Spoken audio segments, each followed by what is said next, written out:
Listener discretion is advised. Yes! Yes! Yes! Oh.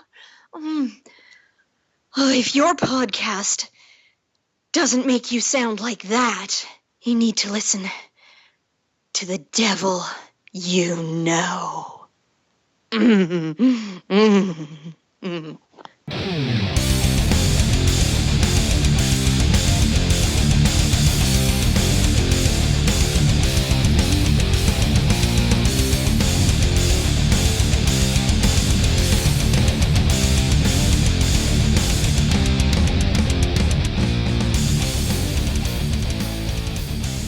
What's up, everybody? Hey! Year 2. It's the start of year 2. That's right. Anno Satanist. Or, no, you know what I mean. Year 2 for the devil you know. Yeah. Good to be back on the other side of the microphone. Yeah, right. That was weird last week. Yeah, a little different, but it was all right. It was fun. Funny. But it's time to start changing things up, man. Yeah, we're going to come out with some new segments. We've got some new contributors that are coming on board and doing new things. We actually, this episode is starting the Satanic Bible readings with the Vicar of Vice, Count MoriVond. Oh yeah, and we've got some other things going on. We've got another segment of someone coming on for I don't know what you want to call it, dude. What do you want to call it? Out on the streets. Word on the streets. Word on the streets. We'll think of a name later. Word is the word. But it's coming up now, and we're just going to play this because it's really, really interesting. Our very own Adam Roberts out on the street doing his thing and got the scoop. So here it is. Here's Scoop with the scoop, and we'll see you guys on the other side. All right, we're here with Adam Roberts. Adam Roberts, with his wonderful wife Cheryl, has attended an event. I'm not going to do any justice by talking about it, so let me just hand it right over to Adam. And out on the street. Scoop. Hello, gentlemen. So it was brought to my attention that on the events section of thechurchofsatan.com, we had California Free Thought Day, and it was in Sacramento, and Sacramento's about a half hour from my house, so Cheryl and I decided to attend, check it out, and there was some talk about possible representation from Church of Satan there, which Raul commented on Facebook and said that in the end there wasn't going to be. But anyway, we got there, we made the rounds, we got there right on time, right when they opened, and made the rounds, and it's not really my cup of tea. I'm not a humanist, so I'm not out trying to save the world, but I can appreciate these atheist groups that get together and take care of business, and that's fine. We need people like that in this world to keep everything equal politically. So we make the rounds. I talked to one older gentleman who said that he had corresponded with LeVay. I was wearing my I Satanist shirt, so I was flying my colors. Yeah, and he asked me if I was going to be the representation for the Church of Satan. I said, no, I'm just there to observe and see what this is all about. And we made the rounds and kind of talked to some people, and I got around to the table that had a Church of Satan sign on it. So looking around, the table next to it, there's this little goth's gone wild girl. She's probably about 25, jet black hair, thick makeup. Looks like she just walked out of Hot Topic on the sale day. Nice. So she says, "Nice shirt." And I said, "Thank you. Are you with the Church of Satan?" I haven't met her before, but I figured I'd ask. And she said, "No, I'm actually with the Satanic Temple." And I said, "Oh, well, okay. Is there somebody from the Church of Satan making an appearance today?" And she said, "Well, Lucian Graves is going to be here. That's his table." And I said, "Well, the table says Church of Satan." "Oh, well, I don't know. That's his table. That's the Baphomet. I mean, we own the Baphomet." I'm like, "Don't own the Baphomet." But okay. And she can tell that I'm getting kind of annoyed. So I start to ask her. I'm going to be a gentleman to this young lady. So I asked her, what does Satan mean to you? And she said something along the lines of, Satan is the opposite of the theocratic in this country, the theocratic politicians in this country. Satan is the one that stands up for the people. And I said, well, you got it wrong, because Satanism is not a cause. Satanism is a philosophy that, when applied to your life, can be positive. So those who take the philosophy and do something positive with it and want to adopt the name Satanist do so. And it's not a cause. We're not out trying to save the world as a group. So a sin in Satanism would be herd conformity. So basically you are joining a herd.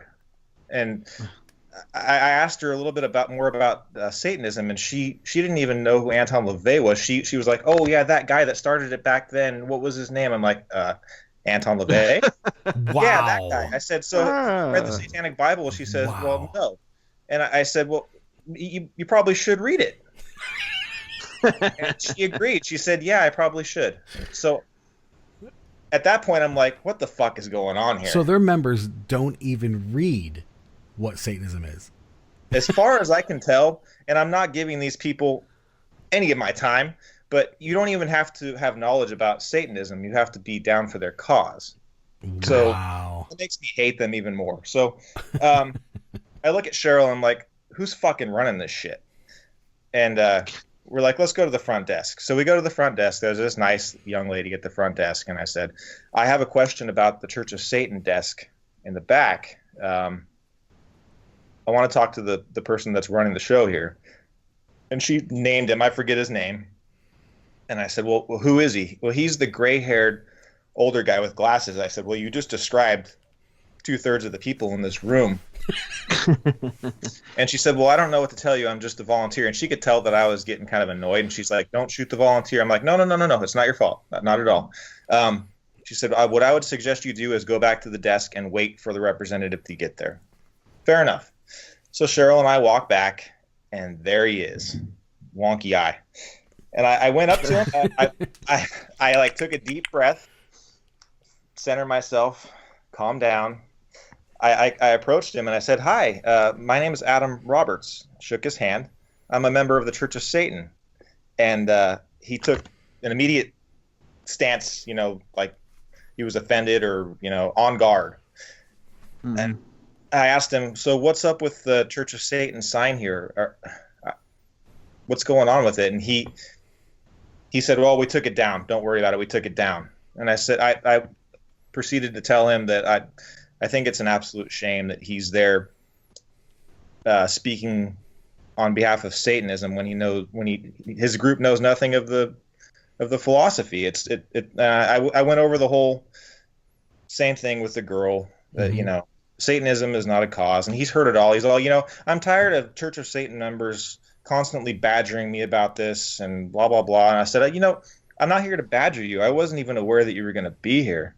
It's not my purpose to badger you, but you know what? You're here, so I'm going to give it to you. And he went on about how the Church of Satan does nothing, and I gave him my 2 cents on that Church of Satan's not supposed to do anything. It's the members that do things. It's promoting what the members do, what vital existence with the members, and we are what the Church of Satan does. Yeah. Church of Satan's not a cause. We don't play with the societal victim card. It's not our gig. Right. That's victim status. That's weak. Yeah. That shows weakness. We're not weak. Right. We are the wolves. We're not the weak. Yeah. Right. And he went on about how Peter Gilmore makes political statements and does nothing about them. And I said, well, really, what political statement has Peter Gilmore made? Because I haven't read anything. And he couldn't really give me anything. And what else? He said that Blanche Barton and Xerxes were satanic royalty. And why isn't Xerxes running the church? And I said, well, as far as I know, Xerxes is a young man, and he's probably finding his way in life. It wouldn't make sense for him to go just step into the role of high priest. That's not how it works. Obviously, You have no idea how the hierarchy of this organization works, but there is no satanic royalty. Yeah. Right.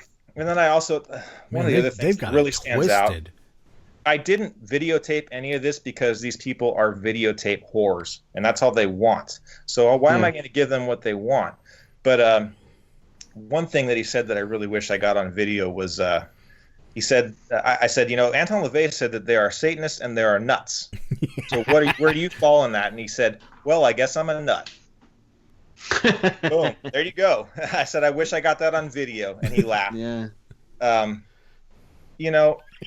When he started making accusations of people that I know, when he said what he said about the Maestro and Blanche, and I kind of took a different tone. I didn't yell, but I stand about a foot taller than him, and I was looking down at him the whole time. And Cheryl was kind of like, wow, what's going to happen here?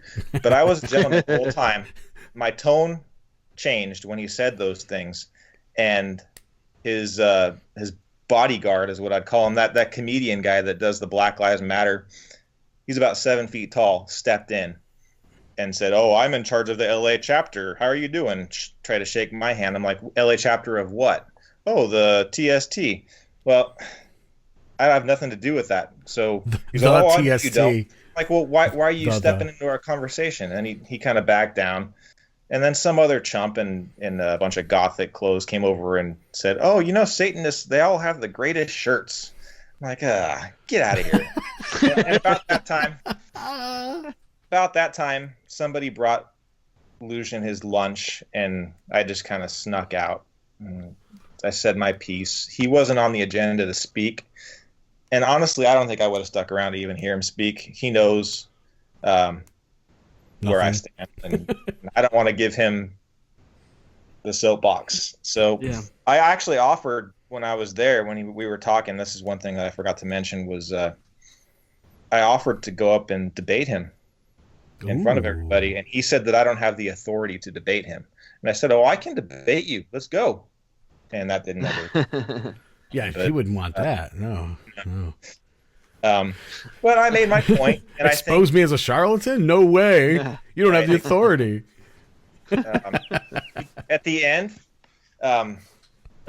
he changed his tone, and he said to me, he's all, I like you. And he tried to give me a hug, and I said, no, I don't want to hug you. No.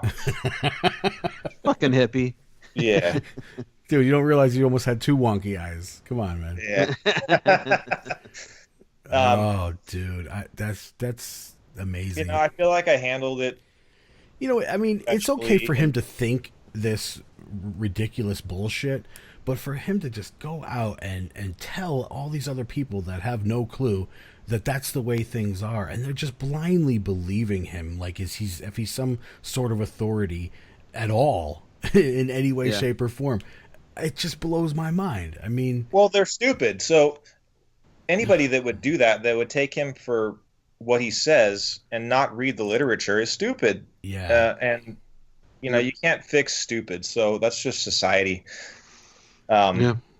So they go there, they pose as the Church of Satan at the Church of Satan table while they're pretending to be the Church of Satan, and then they don't want you to know that they're from the Church of Satan. Well, here's what's crazy. What I'm wondering is, like, did they just show up and happen to be there and notice that nobody was at the table and said, well, let's just sit here? Or I don't know. I think that our society doesn't see the difference. They don't take the time to figure out what we're about.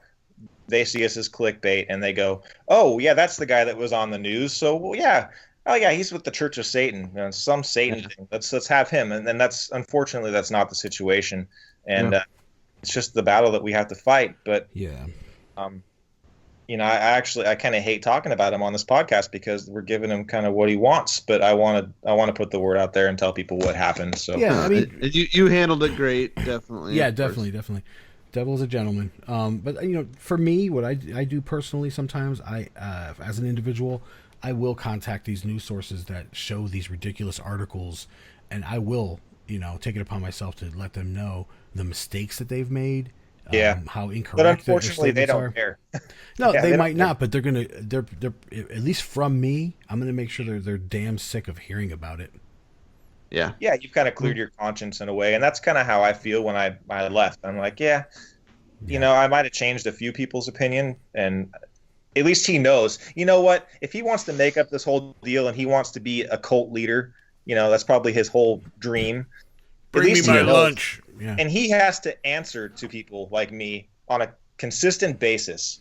So if you're gonna walk the walk, you better be able to talk the talk, and he can't talk the talk. So as long as people like me keep questioning him, and maybe he'll second guess. Well, especially his hot topic minions, you know, they don't know shit about it. Obviously, that blew my mind when she said she never even read it. Or maybe I should read it. It doesn't surprise me. Well, That you doesn't know, surprise me. one thing that I left out too when he said something along the lines of the Church of Satan doesn't do anything, he says, "Well, you guys weren't invited here; we were." And I said, "I don't think that's the case. I'm not sure, but I don't think that's the case." But then again, you're clickbait. You're not Satanism. You're clickbait, and that's what most people want is clickbait. So they don't want the truth. I kind of had my thoughts about that type of thing. Like maybe these members of TST aren't actually reading the literature, because if they had, they would never be members of TST. And this just proves my whole theory. They're not. Yep. They're not reading. Right. No, of course not. No. Like, let's go lazy. We'll get some lunch and we'll all complain about this football prayer. Yeah. Well, you know, what's funny too is he showed up late because he was hungover. Is what I was told. Awesome. How one of them. Okay. If I was going to speak on behalf of an organization, I'd be sharp. Yeah. On time. Yeah. Dressed. Yeah. Yeah. No wonky eye. Yeah, definitely, man. Definitely. I would be hiding a wonky eye. He's better off with a patch. Good job, Adam. Good job representing us. Yeah, thanks. That's well, thank you. Yeah, definitely, man. Definitely keep us abreast of any other events that happen out that way. Yeah, that was a shocker. I didn't expect that to happen. But you know, the other thing too, I wanted to tell you guys. I don't know if you're going to edit this out or whatever, but there was also a table next to him that was advertising a Sunday service. This is an atheist convention, a Sunday service for non-believers. And so I asked them, I'm like, what are you guys all about? He said, oh, we get together and we sing songs and we promote positivity. I'm like, oh, I just fucking threw up in my mouth. Kumbaya, my man. Kumbaya. Yeah. So the whole organization. Oh, my science. Kumbaya. The whole free thought is, as far as I'm concerned, not free thought. I left there going, free thought just left the building because I'm gone. Fuck this shit. Yeah. Fuck this shit.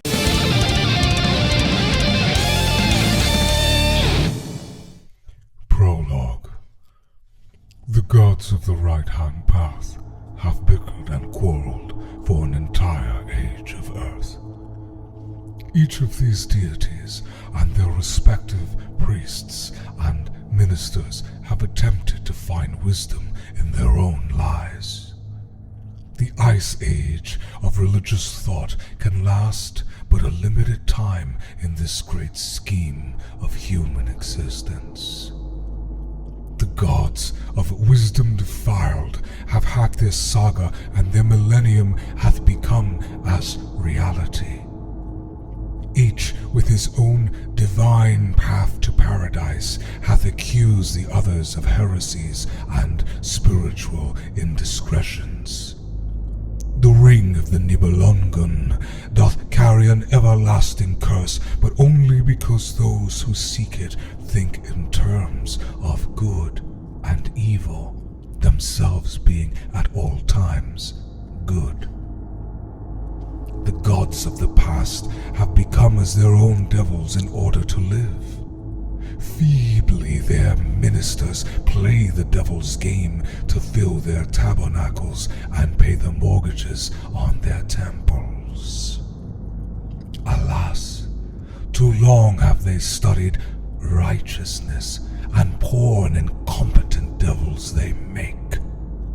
So they all join hands in brotherly unity in their desperation go to Valhalla for the last great ecumenical council. Draweth near in the gloom the twilight of the gods. The ravens of night have flown forth to summon Loki, who have sent Valhalla aflame with the searing trident of the inferno. The twilight is done. A glow of new light is born out of the night, and Lucifer is risen once more to proclaim, this is the age of Satan. Satan rules the earth. The gods of the unjust are dead. This is the morning of magic and undefiled wisdom. The flesh prevaileth, and a great church shall be builded, consecrated in his name.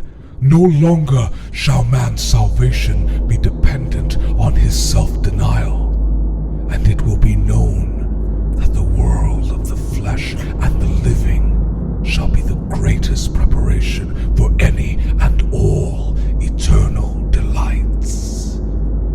Regi Satanas, Ave Satanas, Hail Satan!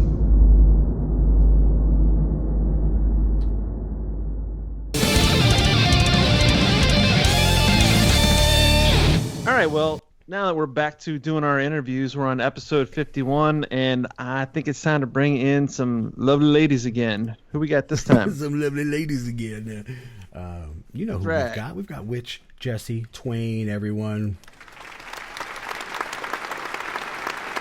How you doing? Well, I didn't even get the slow clap. Awesome. You even get the straggler I hear in the background there. The one guy that just won't let it go. Yeah. That's the one I thought I was going to get. Yep. How are you doing, Jessie? Doing awesome. How you guys doing? Awesome. How come you didn't come on when we asked you how to come on like last year? You never came on. We talked about it, didn't we? We did. No, she's busy, man. You know how busy she is? We're lucky to have her. Exactly. Like yeah. No, I'm not lazy. Damn no. Damned lucky. Exactly. Yeah. Heck yeah. What you been up to? What you been doing? I've been doing some podcast episodes. Nice. Off 9 cents. Now on sex, song, Satanism, cinema. I got those in the wrong order. They're gonna fire me for that. What? What's that? It's like, Is this some new show? It's hey, you cannot diss Dave Harris. Satanism Today, man. You cannot diss Dave Harris. Yeah, no. Well, I can, but only because I like him. No, there you That's go. Right. We mock what we don't understand. Yeah. That's awesome. So I Dream of Jessie. How did that first come about? That Adam invited me. What happened was, so I was on Letters to the Devil, and I just wanted to post this video about, kind of seizing opportunity when it comes about. And somebody, like a week or so prior, had posted something else about, hey, if you're going to post video links or links to articles, make sure you say something to the effect of, this is why this should be important to you. This is why you should click the link, because otherwise nobody's going to bother. So I put this preamble that was really just explaining, here's why I'm posting this link. And it was all about my theories on luck. And my preamble to get people to watch the video caught Adam's attention. He's like, hey, can you make that into a podcast? More interested in the video? Yeah, I guess. Awesome. And really, I was just trying to promote somebody else's video. Go figure. That's awesome. So then do you have, obviously I heard you plenty of times before, but as far as explaining what you do, is there a certain, theme that you usually go for? No, it's kind of, nobody's ever told me you have to stick to this kind of format, Sure. you have to time limit, nothing. Nobody's ever restricted me in any way. So it's kind of what I would be doing anyway. I have a lot of interest in psychology. I have a lot of interest in anything that's like falls into the self-help or motivation stuff.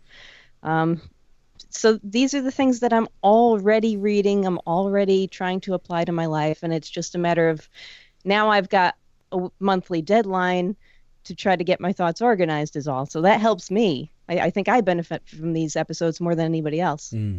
Yeah. Sometimes that crunch time, definitely. I know how that is with different projects of mine. Like a deadline is going to make me get it done first versus other things that I can just easily put off. So. Oh yeah, I'm way lazy. Oh my God, am I lazy? I'm lazy son of a bitch. Yeah. I'm not. I don't know why. I want to Well, be. aren't you just Mr. Get Up and Go? I hate that I am. I mean, I want to just not do anything right for a while. Bye. No, I'm kidding. Well, no, yeah. I didn't say that I don't do anything. But that doesn't mean I don't want to. But that's, you find that with Satanists, it's just about production. It's about doing and experiencing and indulging. So in order to indulge, you're going to have to do and taste and feel. So we can't sit around and be lazy. Well, we got to have some slop. That's one of the deadly sins too, right? Yeah, I think what it comes down to is when I say I'm lazy, and probably Dorian, when he says he's lazy, it's because you set out and you say, okay, here's what I'm going to get done today, and that's not what you do today. You do something else. That doesn't mean you don't do anything. Yeah. Yeah, exactly. It's you're indulging in the whim rather than having the discipline to stick to what you know you probably should be doing. Oh, then I'm lazy then. Okay.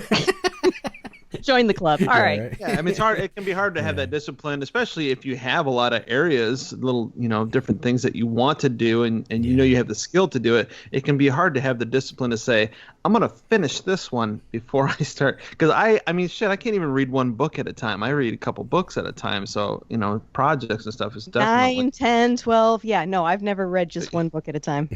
No. Yeah. What kind of books do you like? What do you when you read? What do you like? What do you read? Well, like I said, there's a lot of psychology. There's a lot of self-help. I'm totally into that. I also enjoy like mystery fiction is big, and a little bit of sci-fi fiction too. And then history is another one that I'm big into. But it's my problem is everything is interesting. And I have so much trouble disciplining myself to stick to some one thing to get good at it. Jack of all trades is a master of none. And if you're not a master of anything, you're not much of a magician, are you? So it's a failing of mine, I freely admit.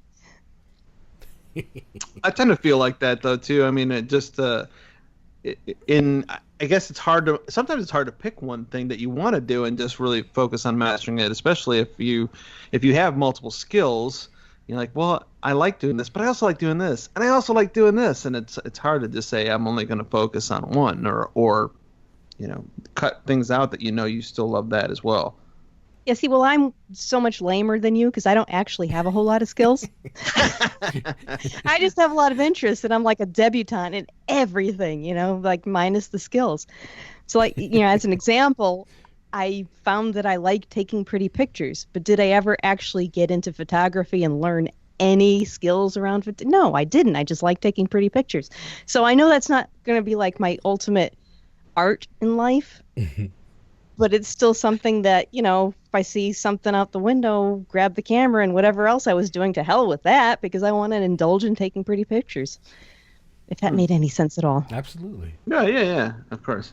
So now, is that your, as far as, I say, projects, is that your main focus is the podcast? In terms of, output to Satanists, sure, that's it. But I've got kind of a beautiful home here, and actually homemaking is probably my primary concern. Yeah, right on. Like how so? Go ahead, shoot. Yeah. I won't let any dead air fall in here while I try to stumble my way through an answer. We edit everything anyway. I don't. Yeah, you guys edit everything. I've listened to your podcast. We edit. No, it's like I don't have any skills in interior decorating. I mean, there's some people in the Church of Satan, I swear to God, they've got Martha Stewart tied up in their basement, and they're like gun to her head, and you tell me how to decorate this room. What kind of curtains, bitch? What kind of curtains? Exactly. Yeah. I don't have that skill, but I so want that skill. So, I'm doing things inside the house. I'm doing gardening outside the house, and I really want to turn my home into heaven on earth, Yeah. So do you do that through like a lot of YouTube videos, or do you just read books on how to do different things to get to where you want?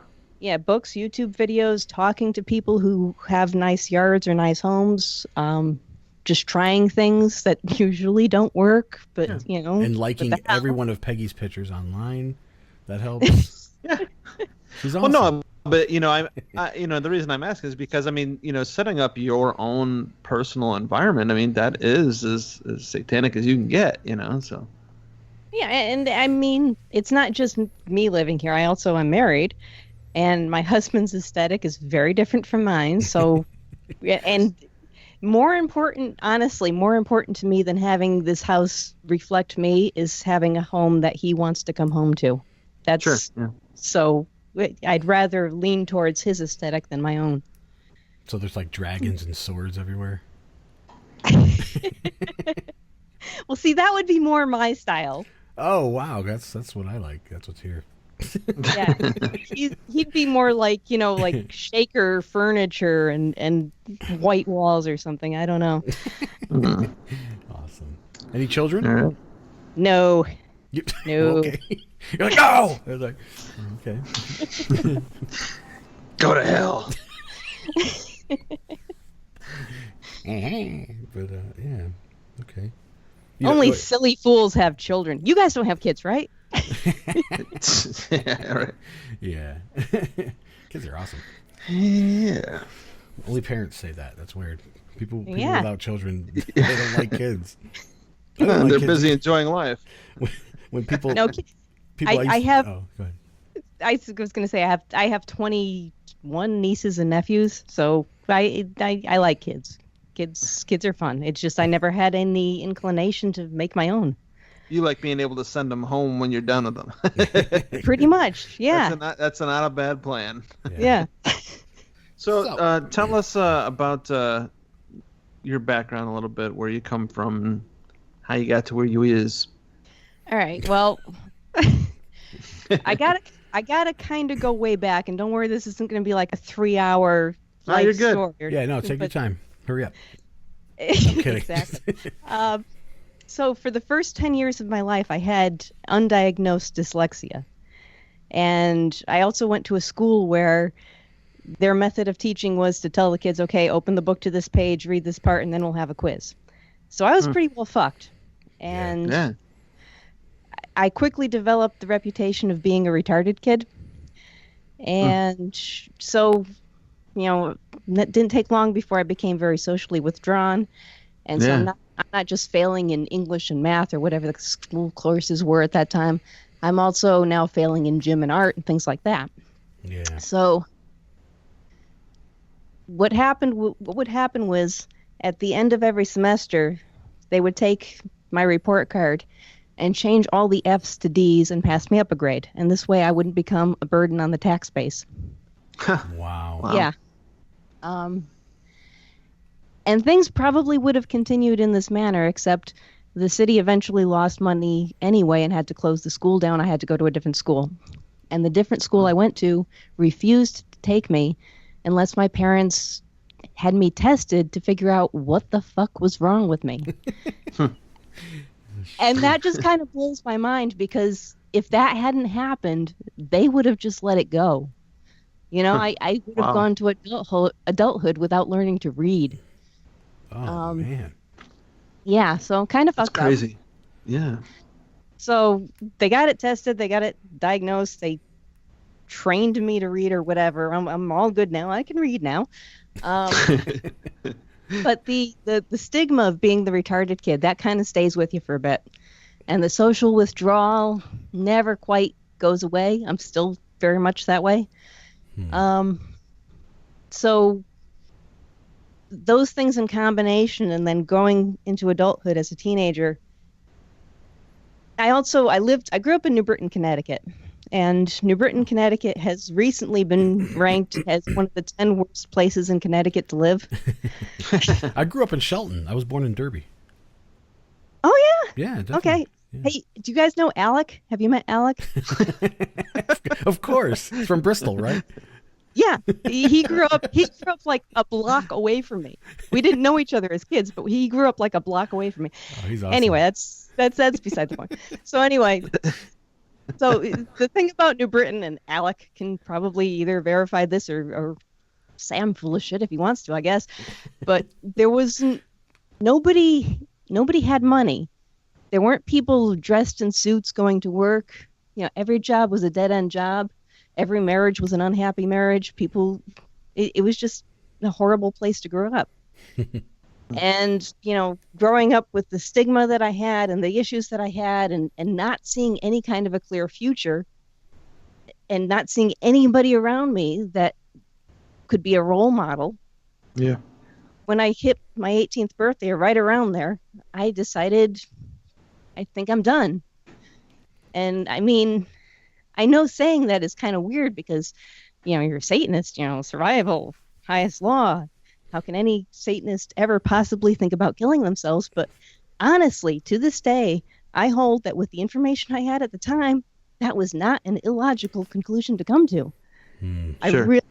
I really, there was nothing to say that things were going to get better.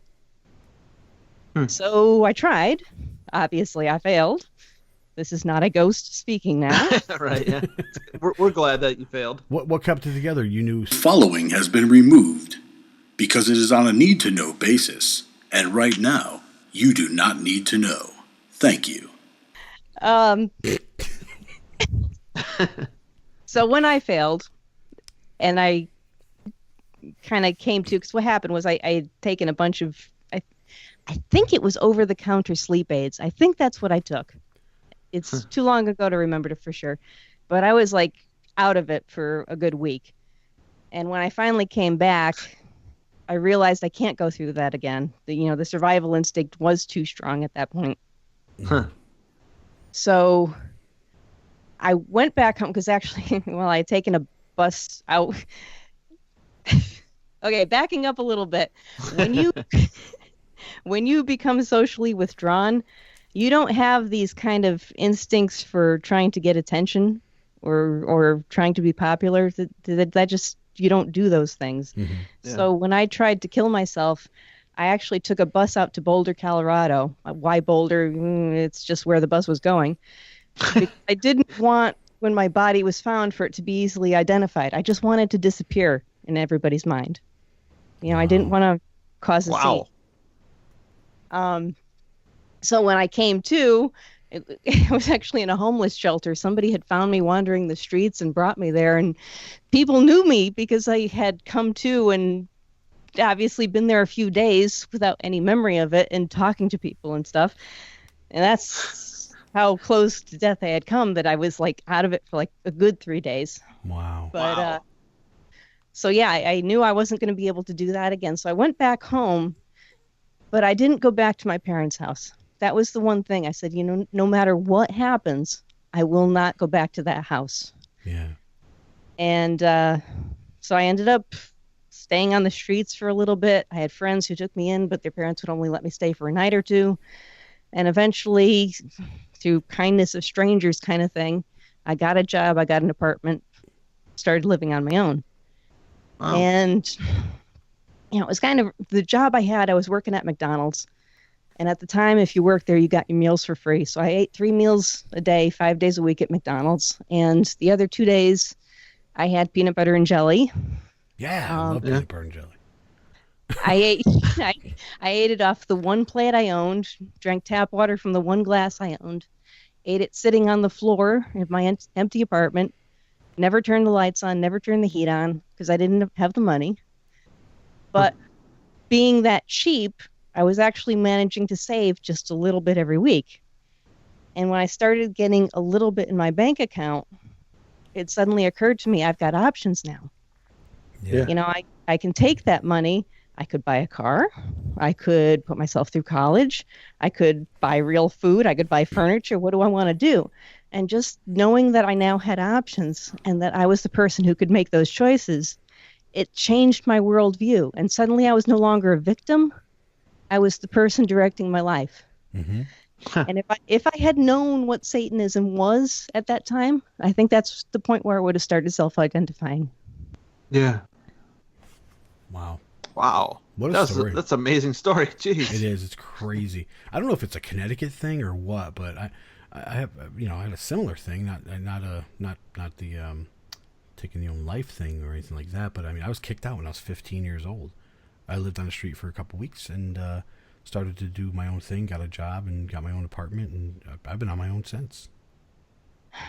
And it got better probably a lot faster than you thought it would. Yeah, it did. It did. But yeah, I could relate on that, and in that sense. But what a story, Jesse. Yeah. Yeah, Crazy. it's excellent. Jeez. Yeah, if you're feeling like that ever again in your life, just get on a bus to Phoenix. I'll pick you up.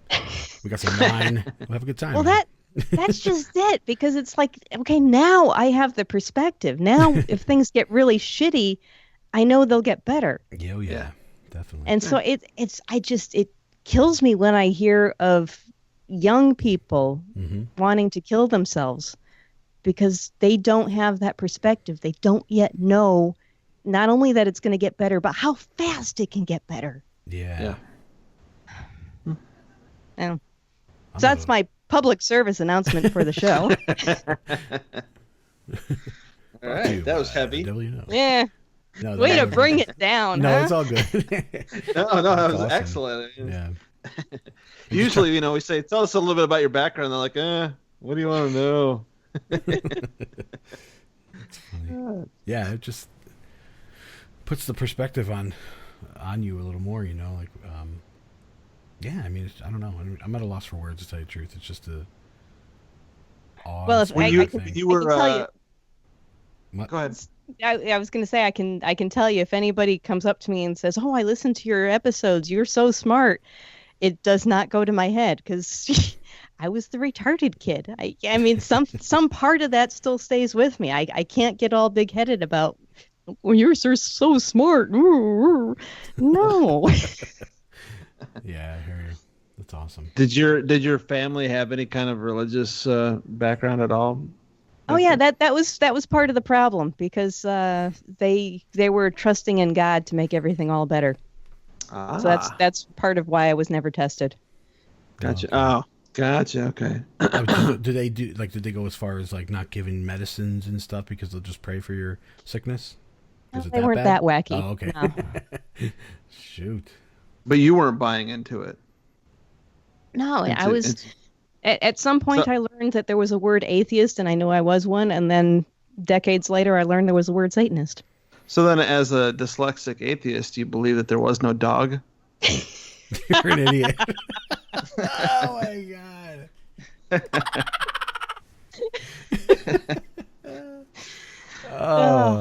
I've been sitting on that one, but then the story got all deep, and I was like, shit, I can't say that now. No, perfect timing. That's great. Too soon? No. Touche. Yeah. So stupid. Oh man. I don't know. Well, where to go okay, from here. so at what point then did you decide that you were, when did you discover like the Satanic Bible or?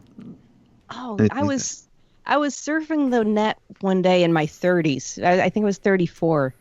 And I'm 46 for anybody trying to put a timeline on this now. I'm right behind you.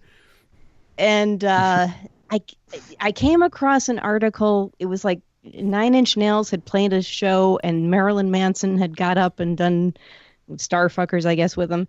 Yeah. And it was that wasn't what I was looking for, so I was going to click off the article, but just before I did, a line caught my eye where it said that Marilyn Manson was the former high priest of the Church of Satan. obviously incorrect.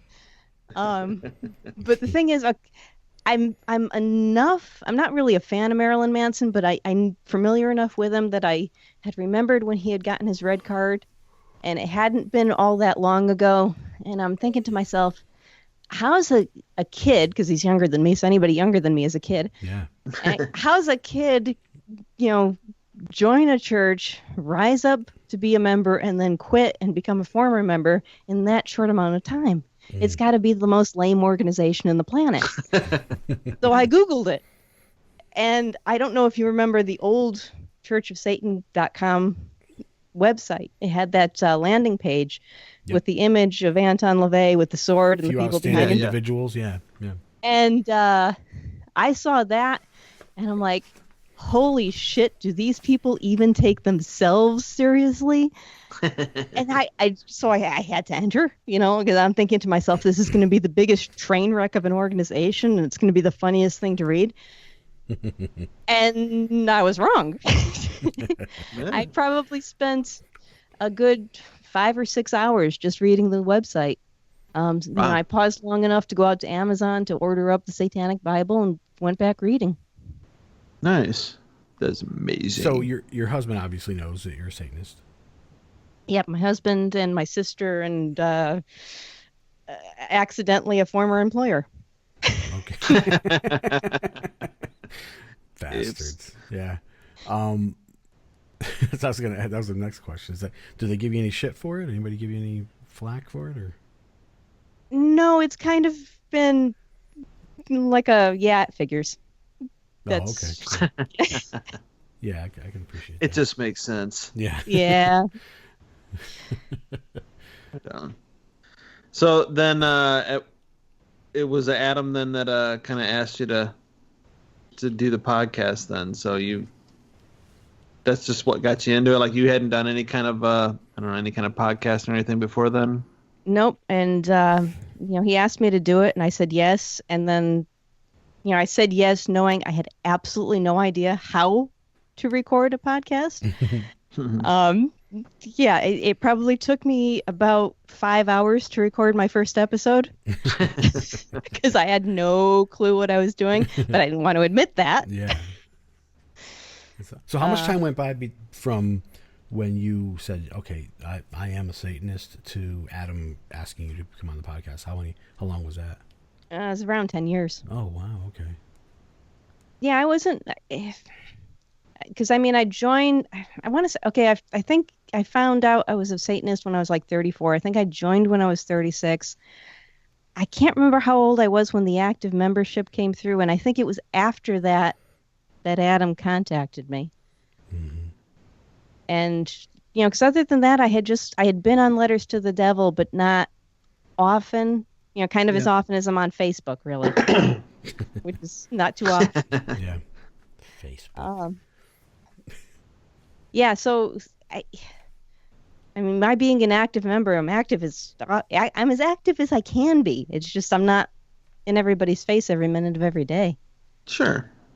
I'm always thinking of ways of trying to get off of Facebook. Like, can I just desert Facebook? I would love to. I just can't. Just because of I gotta advertising. I gotta advertise. I gotta That's the same thing. Like I always think that if I won the lottery, then I'd just shut down all my social media of any kind. Yeah. If you don't have my phone number, you're shit out of luck. Yeah, definitely. Well, see, if you got a boring old day job working for the man, you don't have to worry about any of that. Well, that's true. I work. You just have a shitty job that sucks. I don't know how to do that. I used to. I'm an expert at it. I've never had a cool job, but I've always had pretty good paying jobs.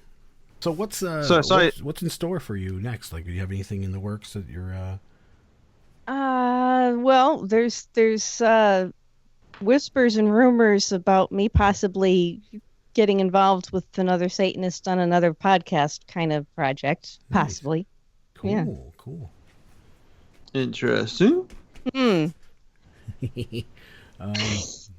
Can't give it away though, right? No, nothing to give away. Nothing to see here. Nothing to see. Move along. Move along. Well, we saw you wandering around New York back in May, end of April there, and beginning of May. What do you think of the weekend? I was wandering around DC, and then I was wandering around New York a year later. Right. And me too. Yeah. Unbelievable. I'm so glad I went. I understand people couldn't go for very valid reasons, and my heart goes out to them because what they missed. Holy shit. They missed out. Yeah, definitely. And the whole gala event in New York, I thought I was going to be the best dressed, and then, Heather and Ashley. Phew. They had matching costumes, in the end. Anyway. Yeah. That titty tape, man.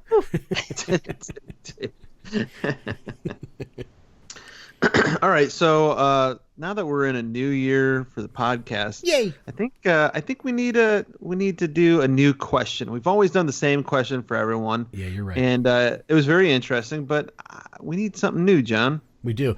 And what we came up with was, what is your favorite satanic quote? And it could be from anyone that we know to be a Satanist and has a quote. So from anyone.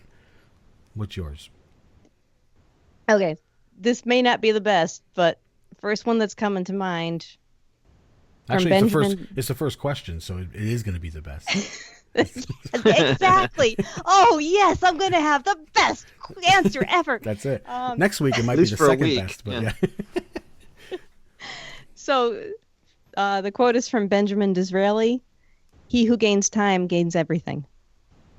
And the reason I like the quote is, your time is your life. I mean, what you do with it is different, but that's the whole measure of your life. Is just you're born, you have so much time, and you die. And if you can do anything to gain more time, you are gaining more life. Awesome. That's going to be another requirement too. We're going to ask the question and then say, and now you have to tell us why. Yeah, back that shit up. Explain your answer. Nice. That's awesome. Well, and we have to give credit to Jessie, because it was Jessie's idea to say, "Hey, you need a new fucking question, man. This shit's getting old." So thank you, Jessie, for that swift kick in the ass. Yeah, It's the W now. We need a good ass whooping every once in a while. Oh, you're so welcome. I'll kick your asses anytime. Nice. We may take you up on that. Yeah, definitely. It was a pleasure having you on. I want to thank you so much for coming on.